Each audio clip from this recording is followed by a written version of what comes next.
मोर्चों पर पुतिन का युद्ध, डरपोक है ट्रंप, खौफ में नेटो।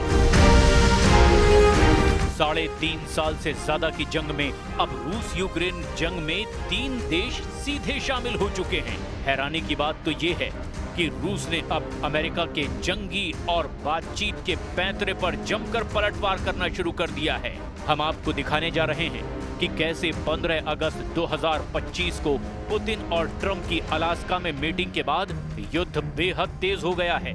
कुछ दावों के मुताबिक ट्रंप को लग रहा है कि अलास्का मीटिंग के बाद पुतिन के तेवर ढीले पड़ जाएंगे, लेकिन हुआ इसके बिल्कुल उलट।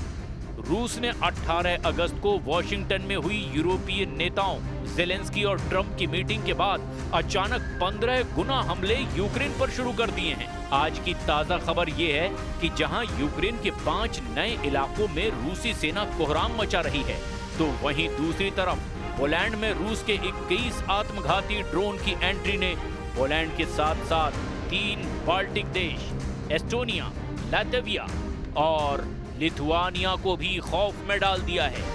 पिछले 24 घंटे में रूस ने कई रूसी लड़ाकू जेटों को नेटो देश एस्टोनिया में घुसपैठ करा करके राष्ट्रपति ट्रंप, नेटो चीफ मार्क रूटे और ज़ेलेंस्की को हैरान कर दिया है। इस वक्त एक साथ 3 मोर्चों पर जंग एक तरह से शुरू हो चुकी है और पुतिन जंग से ही यूक्रेन और नेटो के साथ फैसला करने जा रहे हैं। ये कहना जरा भी अब गलत नहीं होगा। रूस ने फूंक डाले यूक्रेन के 9 शहर। रूस के खूंखार तेवरों को देखकर न सिर्फ पोलैंड की हालत खराब है, बल्कि अब तो एस्टोनिया भी रूसी जेट की कार्रवाई से घबरा गया है।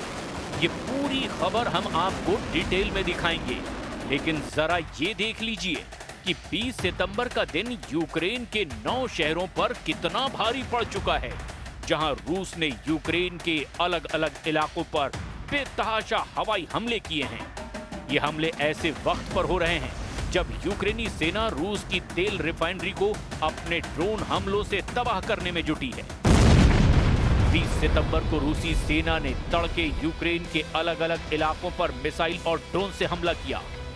यूक्रेनी अधिकारियों के मुताबिक इस हमले में कम से कम 3 लोगों की मौत हो गई और दर्जनों घायल भी हुए। रूस के इस ताजा हमले पर यूक्रेनी राष्ट्रपति व्लादिमीर ज़ेलेंस्की का दावा है कि रूस के हमले यूक्रेन के 9 अलग अलग जगहों पर किए गए, जिनमें निप्रोपेट्रोव्स्क, माइकोलाइव, चेरनीव, जापोरेजिया, पोल्टावा, कीव, ओडेशा, सुमे और खार्किव भी शामिल है। यूक्रेनी राष्ट्रपति ज़ेलेंस्की के मुताबिक ये हमला नागरिक इलाकों में किए गए।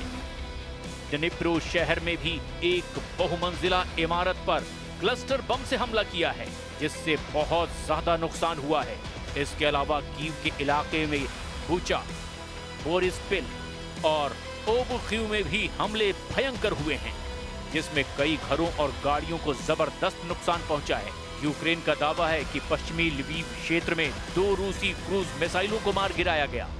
यूक्रेन का यहां तक दावा है कि उसने रूस के 552 ड्रोन, 31 मिसाइलों को भी हवा में ही तबाह कर डाला। यूक्रेनी एयरफोर्स के मुताबिक रूस ने कुल 619 मिसाइलें और ड्रोन लॉन्च किए, जिनमें 579 ड्रोन, 8 बैलिस्टिक और 32 क्रूज मिसाइलें भी शामिल थी। यूक्रेन ने इनमें से 552 ड्रोन, 2 बैलिस्टिक और 29 क्रूज मिसाइलों को नष्ट कर दिया। इसके साथ ही यूक्रेनी वायुसेना ने बताया कि इस दौरान पश्चिमी देशों से मिले F-16 लड़ाकू विमानों ने रूसी क्रूज मिसाइलों को रोकने में अहम भूमिका निभाई और ये साबित किया कि पश्चिमी हथियार युद्ध में जबरदस्त असरदार साबित हुए हैं। В Северске, на Александро-Калиновском направлении бои идут в непосредственной близости от Константиновки. Наши подразделения вошли в Плещеевку, рядом с Константиновкой. Продолжается уничтожение противника, заблокированного южнее Клебанбыкского водохранилища. सितंबर में रूस का 3 फ्रंट वॉर। रूस यूक्रेन जंग में अभी तक तो रूस ही बाजी मारता नजर आ रहा है। पोलैंड रूस का दूसरा ऐसा टारगेट है जिसे लेकर नेटो हाई अलर्ट पर है।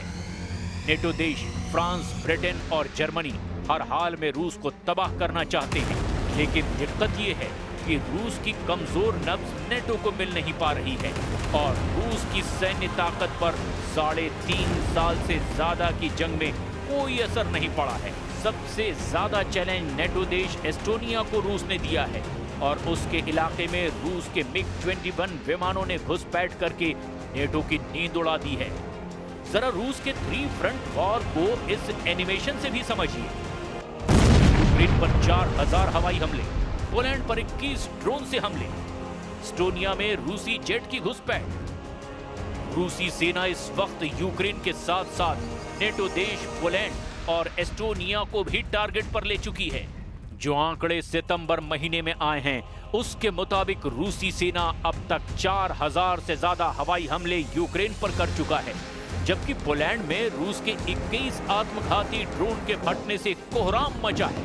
खुद ट्रंप कह चुके हैं कि पोलैंड में रूस के ड्रोनों का घुसना बेहद खतरनाक कदम है। इसके साथ ही रूस का सबसे नया टारगेट नेटो देश एस्टोनिया बन गया है, जिसके एयर स्पेस में रूस के MiG-31 जेट विमानों ने घुस करके अमेरिका तक खलबली मचा दी है। यानी रूस इस वक्त एक साथ 3 मोर्चों पर जंग करने को मचल रहा है और राष्ट्रपति ट्रंप अब पुतिन पर पूरी तरह से भड़क रहे हैं। रूस की इस सैन्य कार्रवाई को रूस के लिए ही बेहद घातक बता रहे हैं।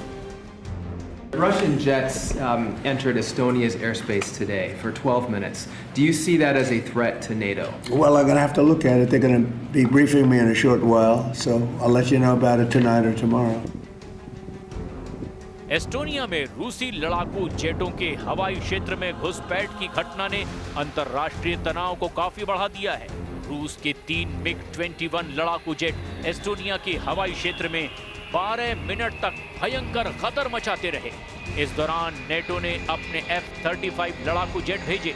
हालांकि नेटो की इस प्रतिक्रिया की तुलना 2015 में तुर्की के जवाब से की जा रही है, जब तुर्की ने अपने हवाई क्षेत्र के उल्लंघन के 17 सेकंड के अंदर ही रूसी सुखोई 24 जेट को मार गिराया था।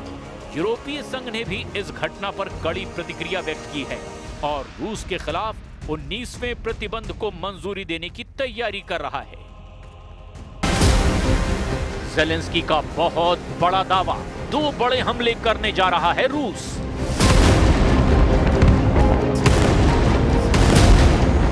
शुरुआत हम करने जा रहे हैं यूक्रेन से, जहां पर रूसी हमलों से भयंकर तांडव मचा हुआ है। दावा किया जा रहा है कि अभी रूस जो हमले कर रहा है वो तो सिर्फ ट्रेलर हैं, पिक्चर आना अभी बाकी है। पिछले 72 घंटे में रूस ने यूक्रेन के पूर्वी हिस्से में जो हमले किए उसने यूक्रेनी सेना के चीथड़े उड़ाकर रख दिए हैं।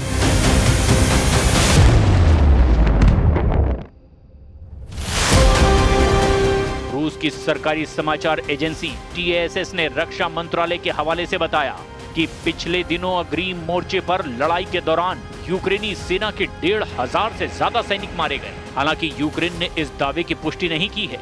यूक्रेनी सशस्त्र बलों के जनरल स्टाफ ने इतना जरूर माना कि पिछले दिनों रूस ने अनुमानित 1020 सैनिकों के साथ साथ 360 मानव रहित हवाई वाहनों और 36 तोपखानों प्रणालियों को भी खो दिया है। कुछ रिपोर्ट में दावा किया गया कि रूस ने यूक्रेन के कीव और पोल्टावा शहरों पर ड्रोन हमले किए हैं। इन हमलों में कई लोग घायल हुए हैं और एक गैस स्टेशन को भी काफी नुकसान हुआ है। इधर यूक्रेनी राष्ट्रपति व्लादिमीर ज़ेलेंस्की ने कहा कि रूस ने सितंबर में अब तक यूक्रेन के खिलाफ 3,500 से ज्यादा ड्रोन और लगभग 190 मिसाइलें दागी है।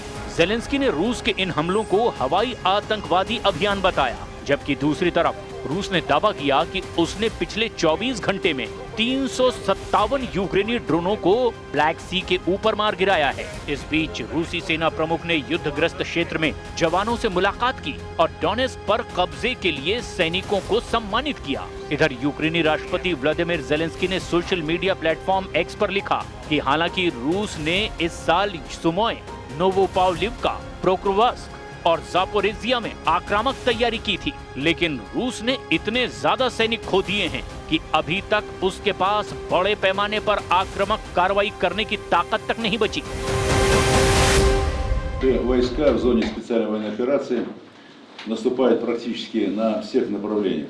При этом наиболее упорные бои развернулись на красноармейском направлении, где противник любыми способами, не считаясь потерями, стремится остановить наше наступление и перехватить инициативу.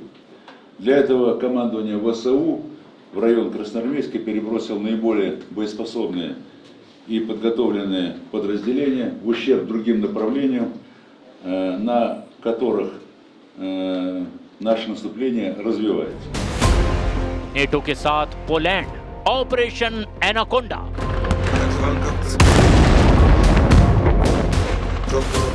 इधर कुछ खबरों में दावा किया गया कि पोलैंड ने यूक्रेन पर हो रहे रूस के भयानक हमलों को देखते हुए एक बड़ा सैन्य मिशन शुरू किया है, जिसे एनाकोंडा डिफेंडर 25 नाम दिया गया है। जानकारी के मुताबिक एनाकोंडा डिफेंडर 25 नाम के इस अभ्यास को इस साल की शुरुआत में रूस और बेलारूस के संयुक्त सैन्य अभ्यासों की सीधी प्रतिक्रिया के रूप में देखा जा रहा है। 1 सितंबर से शुरू हुए इस बड़े पैमाने के अभियान में नेटो सहयोगियों के साथ पोलिश सेना के 3000 से ज्यादा सैनिक शामिल हैं। आधिकारिक रिपोर्ट के मुताबिक इस अभ्यास में टैंक, बख्तरबंद वाहन, विमान जैसे 600 से ज्यादा भारी सैन्य उपकरणों की तैनाती शामिल की गई है। विश्लेषकों का मानना है कि ये अभ्यास एक शक्ति प्रदर्शन है और ये सब रूस को दिखाया जा रहा है। रूसी सरकारी मीडिया ने पहले ही इस कदम की आलोचना करते हुए इसे उकसावे वाला कदम बताया है। लगातार बढ़ते तनाव के साथ पोलैंड का एनाकोंडा डिफेंडर 25 पूर्वी यूरोप में सैन्य संतुलन को आकार देने में एक महत्वपूर्ण घटना बनती जा रही है।